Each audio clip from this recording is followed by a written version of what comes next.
We have on the line Donald Trump Jr. He is President Trump's eldest son. Joins us live now on the line. Mr. Trump, thanks for joining us here on Breitbart News Saturday. How you doing, Matt? How's everything? Going well. So you just got off the campaign trail. You and Kimberly Guilfoyle were on the campaign trail in Ohio the other day. Can you tell us about what some of the things you guys did there on the ground were? Well, we were all over. We were, working on some of the congressional districts as well as, the Senate race for Renacci, DeWine for governor, and, really just pushing all of the things. I mean, these are people that are out there, fighting for us. They're going to help push my father's agenda. They're doing the right thing. They want to keep this winning streak going. When I look at, the opponents, I mean, especially, frankly, DeWine's opponent in the governor's race, I mean, he won't even vote against a bill that would put people who are essentially smuggling and or using and carrying large amounts of fentanyl in prison.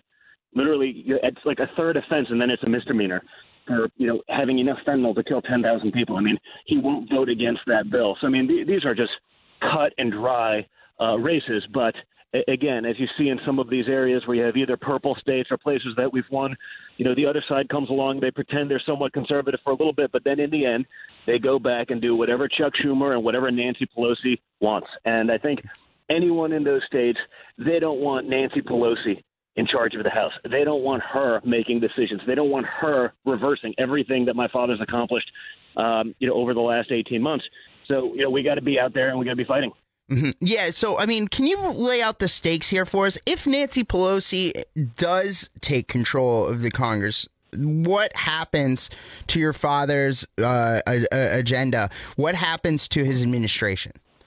Well, listen, they're going to push for impeachment. You've heard them all say it out loud. I mean, what they're impeaching him for, I'm not sure. I mean, are they impeaching him for creating the greatest economy we've seen in decades? Are they are they impeaching him for the best job numbers we've seen in history across every demographic group?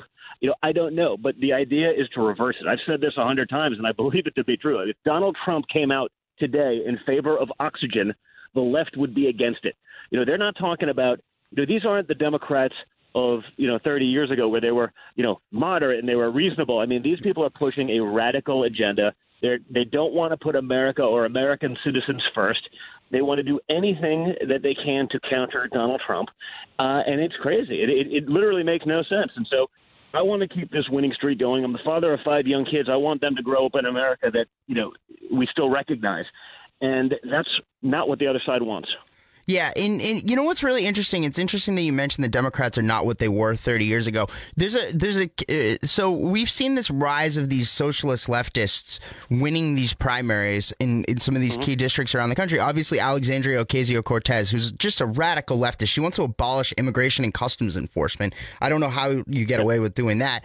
But the point is that in another district up in Boston, we saw Ayanna Pressley, another open socialist who wants to abolish ICE, who supports this socialist agenda of Medicare for all and all these other things that don't make any financial sense. And she defeated a longtime Democrat incumbent there. That is the district that John F. Kennedy used to represent. That's the district that Tip O'Neill used to represent. Now it's a socialist who's representing it. Well, and by the way, the person she displaced, wasn't exactly a moderate Dem either. I mean, he was pretty far left, but to go this much more extreme, and when you talk about Cortez and all the things that she says, I mean, the job numbers are only good because people are working multiple jobs. I mean, you literally can't make up sound bites that stupid. So you have people that are running on these platforms that don't have a fundamental understanding of even what they're talking about, and yet they're winning pretty big in elections, and they're going to be making decisions for you and your family and your kids, and decisions that will impact their future for decades. I mean, it's actually hard to believe, but this is what's going on. So yeah, this isn't, and I saw this a lot with my father during 2016, where I'd go into some of these, southern districts or areas where, the guys would come up to me and say, if my granddaddy knew that I was voting for a Republican, he'd be rolling over in his grave. And I say, I get that. But if your granddaddy saw what happened to the Democrat Party and what they're voting for now, what would he say? What would he say to you now? And he goes, you know what, you're 100% right. Like, that's why I'm on board. That's why I'm on the Trump train. And, we were able to convert some of those guys because they realized that, hey, jobs are still important. Fighting for law enforcement. I mean, this notion of abolishing ICE is crazy. I mean, ICE saved 900 kids from human trafficking last year alone. I mean, that you want to get rid of that for what? To allow an open borders policy to let more criminals in here, to bring more drugs across the border. I mean, these are nonsensical policies that the only thing I can think of is that they need it because they want to keep having votes, and so they can dominate that way by letting criminals vote and bringing in the worst of the worst into our country. It doesn't make logical sense, but it seems to be what they're trying to do, because I can't think of another reason why you'd give the worst of the worst the benefit of the doubt. So the media, if you listen to the media, the fake news, all the establishment in Washington, D.C., very much like in 2016 when they said your dad had no chance of winning the presidential election.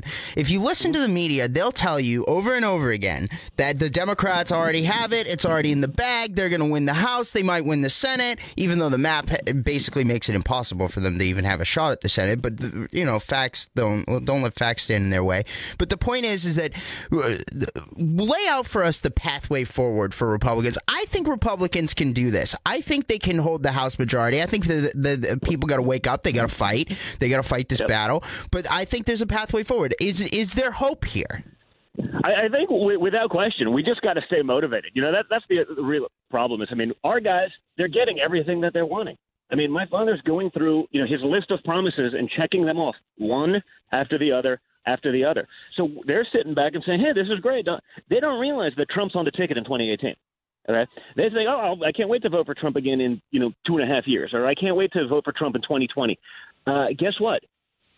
They got to vote now. All of those policies, all of that winning, that's all on the ticket. So if our guys realize that, if they mobilize and get active, the left is already mobilized. They're out there ready. But if our people turn up, they get involved, they get their friends involved, they speak up, there's no question that we can win this. But we're just fat, happy, and lazy because we're getting everything that we want.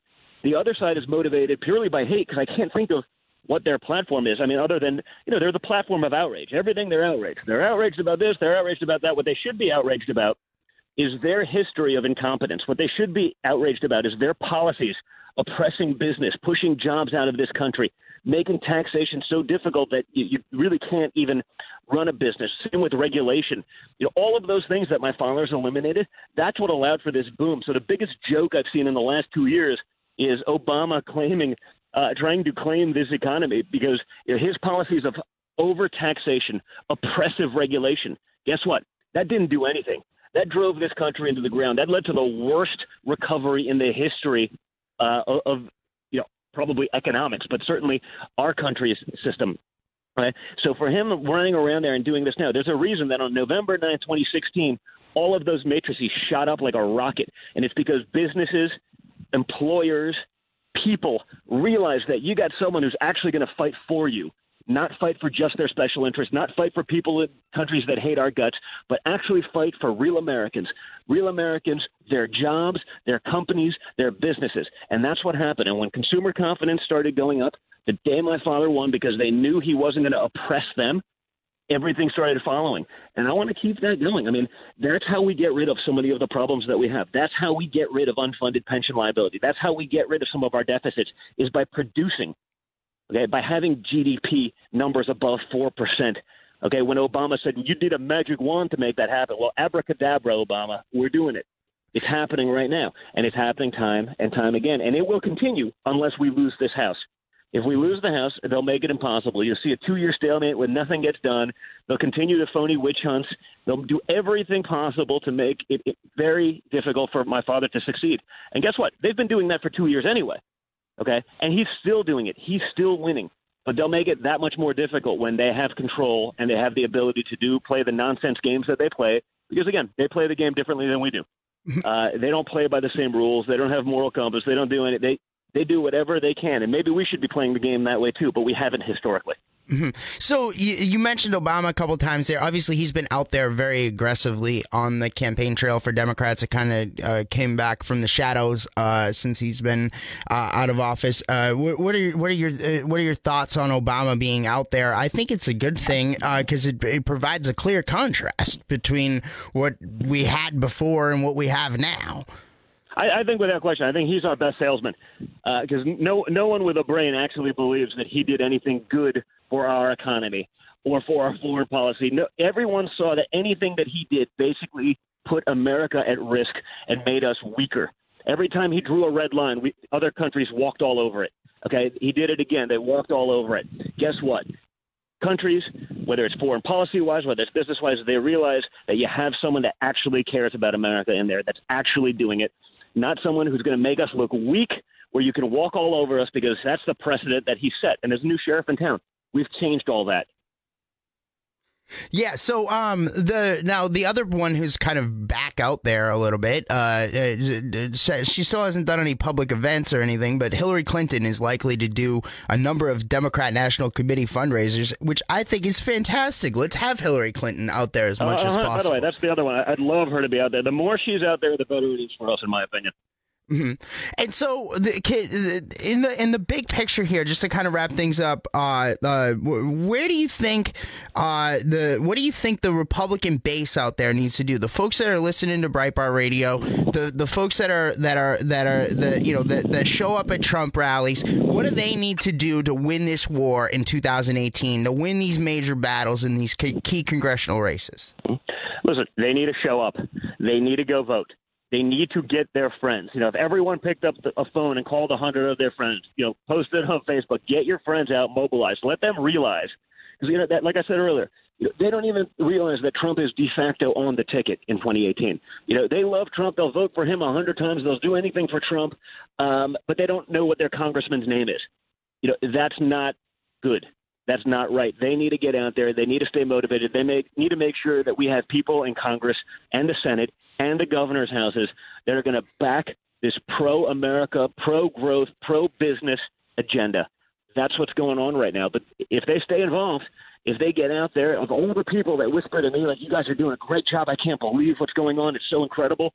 If all of those people get out there, if all of those people bring their friends, stay active, stay in the game, keep fighting, just like the other side is, we can win this, and we can keep it going. All right. Well, Donald Trump Jr., thank you so much, sir, for joining us here on Breitbart News Saturday. Thank you very much, Matt. Have a great weekend.